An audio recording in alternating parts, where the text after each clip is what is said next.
Maldives Supreme Court does U-turn after arrests.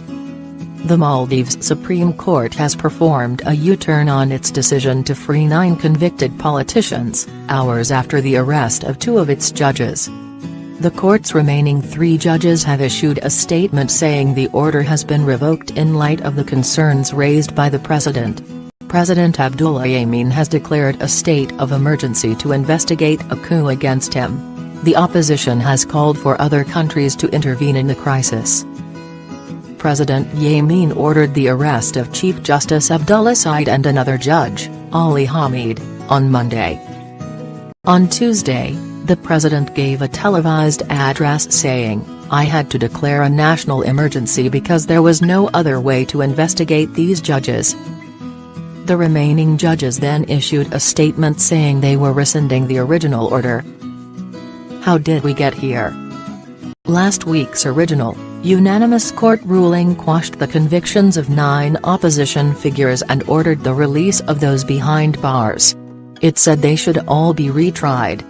Among them was exiled ex-president Mohamed Nasheed. The court said his 2015 trial had been unconstitutional.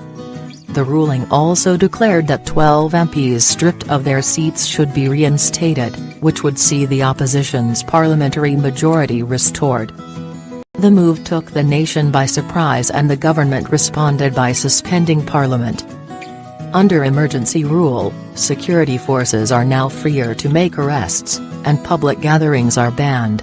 The army has been ordered to resist any attempt to impeach or remove President Yameen. Former President Maumoon Abdul Gayoom, who has allied himself with the opposition, was also detained at his home. Mr. Gayoom is the current president's half-brother. What happens now? BBC's Olivia Lang. It seems that President Yameen has won this battle for now. Through a series of drastic actions, it's become perfectly clear he is not going to allow any challenge to his rule. If he was already accused of holding a firm grip of power, this recent crisis has only served to tighten it. Last week's assertion by the opposition that this ruling was a death knell for his administration now seems naive.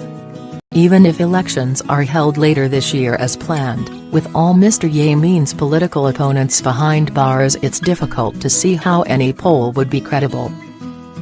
Unless the military decide to mutiny, it's hard to see how he would go.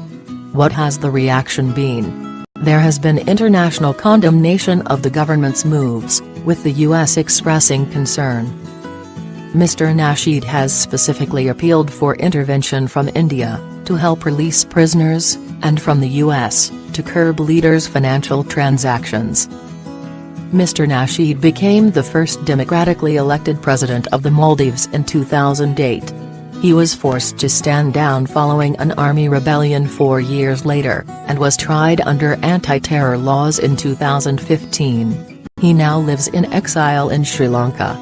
What does this mean for tourists? The Indian Ocean island nation is made up of 26 coral atolls and 1,192 islands, and tourism is a vital part of its economy. The political crisis comes during the country's peak tourism season, when tens of thousands of foreigners visit the Maldives beaches. China, the US, India and the UK are among those issuing warnings to travelers in the Maldives. The UK's Foreign Office said British nationals in the capital, Mail, should exercise caution and avoid any protests or rallies, but that outlying islands and resorts, and the international airport, were not affected.